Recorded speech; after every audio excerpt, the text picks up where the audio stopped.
Therapy is a weird thing, you know. You meet a stranger and then you're supposed to tell them all of the things you possibly never told anyone about before. It can be nerve-wracking, stressful, and we often don't know how to tell if they're even good at their jobs. Since most of what you tell a therapist is held in strict confidence, meaning, this is important, that they legally cannot tell anyone or they could lose their license, it's safe to say that you can be honest with them. You can speak your mind. But there are some things that you shouldn't tell them. Here are 4 things you should never tell your therapist.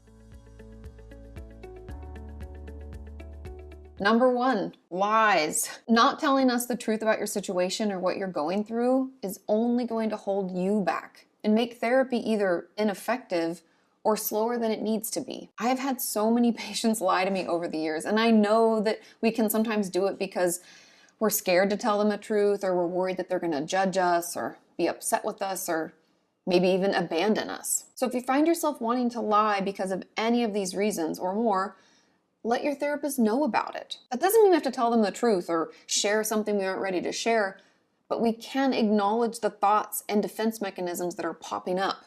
Because the truth is that there's a reason for this urge or impulse to lie, and it's actually helpful to figure out where it comes from and how to diffuse it. Number 2, pretending to be doing better than we are.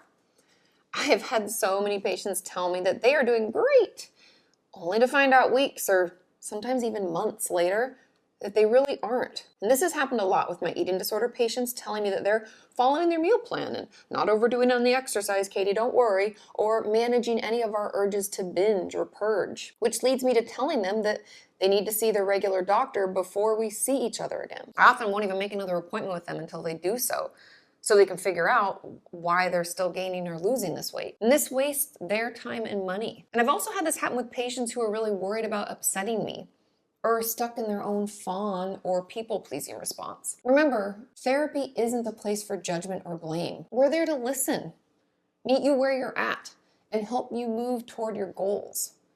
It's okay to slip up. We expect it. We're human. We understand. But pretending it didn't happen only hurts your progress and doesn't allow us to offer you the support that you need. Oh, and if you're new here, I'm Katie Morton, a licensed marriage and family therapist. I talk about depression, anxiety, debunk myths about therapy, and really anything mental health related. So if you'd like to subscribe, we would love to have you. I promise you will always leave with some helpful information for you or for someone you love. Moving on to number 3, on the flip side of number 2, pretending to be worse than we are to continue getting help. This happens with my BPD patients a lot, and it almost always backfires with me thinking that the help I'm able to offer isn't enough and they need a higher level of care. So I try and refer them out, which is exactly what they didn't want to have happen. Remember, a therapist can't read your mind. If we think that you're just continuing to get worse or that the resources and tools we're offering aren't helping, we're going to look into other ways for you to get better. This could mean that we think you need a day program or maybe hospitalization or possibly just a different therapist altogether. And if this has been going on for a while, it's going to be hard for you to convince us that you're actually doing much better. We can be confused by this and think that now you're just pretending that you're better to stay with us. And the 4th thing we shouldn't tell our therapist is that this is working great when it's not. If something isn't going to work for you or the advice that we offered isn't relatable, please tell us. It's our job to try and offer something we think could help.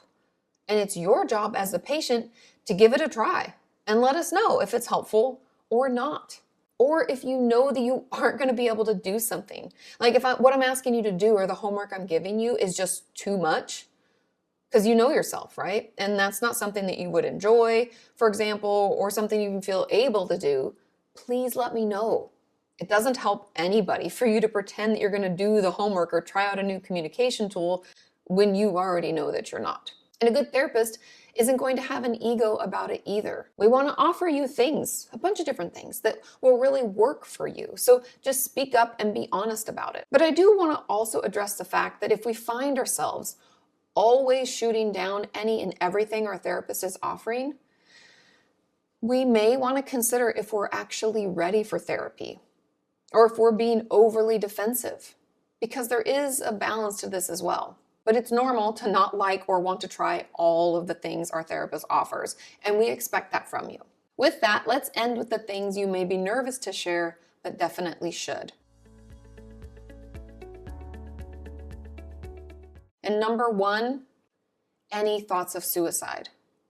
I know, everyone is so scared of being hospitalized, and I completely understand, but that's why it's important to know what your therapist's protocol is for something like this. You can ask right away, like in your first session. You can ask them, just curious, when do you have to break confidentiality? And if I have thoughts of suicide, what do you do? It's okay to ask these things. In fact, it's very important that you know, so that if you're struggling, you know what their next steps are going to be and you feel safe sharing what's really going on with you. And just to give you an idea of the process most therapists follow, including me, I first assess your risk. Then, put together a safety plan with you. Next, I have you sign a safety contract for the time in between our sessions, saying that you won't harm yourself until I see you again. Now, if that's not enough and you're still at risk, I will ask who I can reach out to in order to do a safety check for me. If I can't get a hold of you, right? If I try to text you and you don't reply, who else can I get a hold of? And then I'll do that. And if that's still not helping, then I will talk to you about taking yourself to the hospital, which is the last resort. We know no one wants to be there, and most hospitals aren't very therapeutic, unfortunately. But it can keep us from acting impulsively and harming ourselves. The second thing we might be nervous about, but we definitely should share, any abuse that we've been through. Just like the thoughts of suicide, we should ask our therapist about the reasons that they would break our confidentiality. And one of those is going to be if our patient is under 18 and being abused, or if their past abuser is still in a home with minors who could be being abused. Essentially, we are mandated to report any acts of abuse on minors, dependent adults, or elders.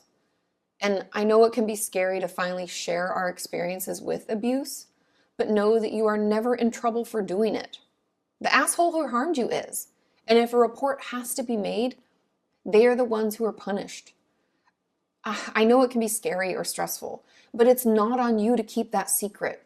It's secrets like that that grow and invade parts of our lives. It's like a virus, right? And that's what leads to other mental illnesses and difficulty in future relationships. So if you're seeing a therapist you connect with, please speak up and know that you don't have to keep that secret anymore. I know therapy can be hard. Trust me, I've been in it myself, and it's some of the hardest work I've ever done.